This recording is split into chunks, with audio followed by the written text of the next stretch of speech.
Baik, perkenalkan nama saya Marslu Kaunang, NIM 23004188. Di sini saya akan mempresentasikan kecerdasan mata kuliah kecerdasan buatan, judul pemodelan dalam DSS. Tipe-tipe model dalam DSS di sini ada 3 tipe dalam model DSS, yaitu tipe pertama yaitu model statistik. Model ini digunakan untuk menguji dan menjelaskan keterkaitan antara variabel menggunakan teknik kuantitatif seperti regresi. Yang kedua, model keuangan atau finansial dipakai untuk menyusun laporan keuangan dan membuat proyeksi pendapatan atau biaya maupun laba di masa yang akan mendatang. Model ini seringkali semi terstruktur dan memanfaatkan bahasa khusus agar dapat dijalankan dalam sistem DSS. Selanjutnya model optimasi yang bertujuan untuk menemukan solusi terbaik di antara banyak alternatif berdasarkan batasan tertentu, misalnya anggaran atau kapasitas. Contoh metode umum adalah linear programmer. Selanjutnya kita masuk ke dalam langkah-langkah pemodelan DSS. Di sini ada 3 langkah untuk menentukan masalah dan mempelajari lingkungan dan menentukan variabel relevan serta melakukan prediksi forecasting. Yang pertama, menetapkan masalah dan mempelajari lingkungan.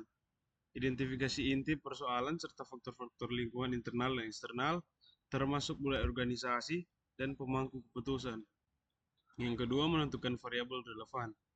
Identifikasi variabel yang bisa dikendalikan atau keputusan, variabel hasil, dan variabel yang tidak dapat dikontrol atau faktor eksternal. Selanjutnya, melakukan prediksi atau forecasting. Karena DSS tidak hanya digunakan untuk kondisi sekarang, tapi juga masa depan, maka prediksi terhadap variabel eksternal penting dilakukan. Di sini juga ada langkah-langkah pemodelan. Yang pertama, menyusun model terstruktur dan mengolah model.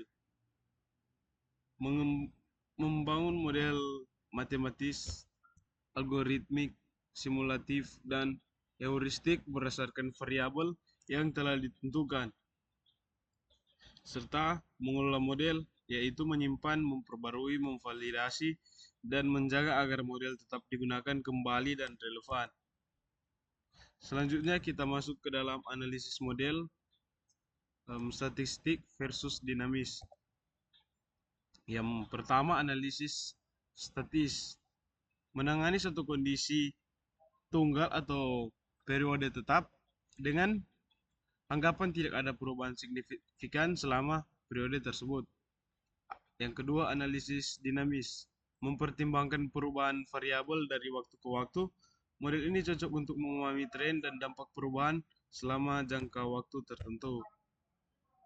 Proses dan teknik representatif dalam pemodelan. Di sini ada beberapa poin. Yang pertama, jika alternatif terbatas, tabel terputus atau pohon terputus sudah cukup untuk menemukan solusi terbaik. Yang kedua, saat pilihan sangat banyak dan kompleks, teknik pemrograman matematis seperti linear programming atau model jaringan dipakai. Bila terdapat formula tunggal yang bisa langsung menjawab permasalahan atau contoh model inventory, maka pendekatan analitik digunakan. Selanjutnya, untuk sistem yang sangat kompleks atau dinamis, simulasi dipakai agar bisa mengujinya dalam skenario berbeda. Heuristik memanfaatkan aturan sederhana untuk mencari solusi yang cukup, baik bila metode eksak sulit diterapkan. Selanjutnya, poin yang keenam. Untuk meramalkan kondisi masa depan, digunakan model prediktif seperti analisis Markov.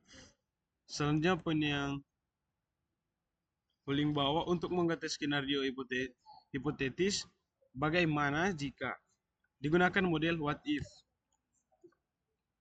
Di sini kita masuk ke dalam representasi model secara grafis.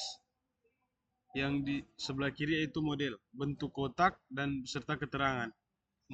Bentuk kotak misalnya mewakili variabel keputusan, bentuk lingkaran atau melambangkan variabel eksternal, atau tak terkendali.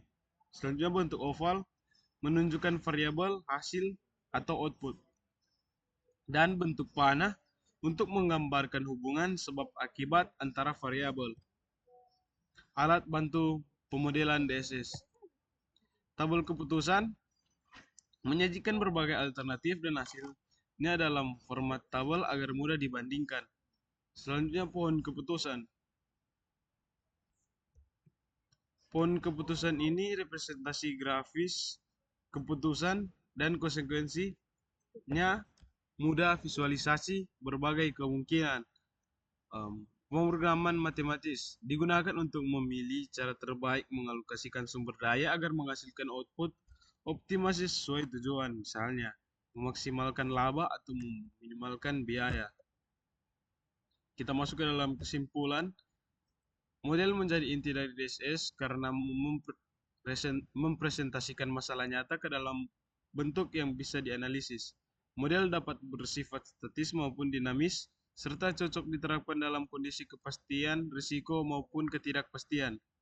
Berbagai teknik optimasi atau linear programming atau simulasi dan heuristik menjadi alat bantu utama dalam menyusun keputusan yang lebih baik dan sistematis.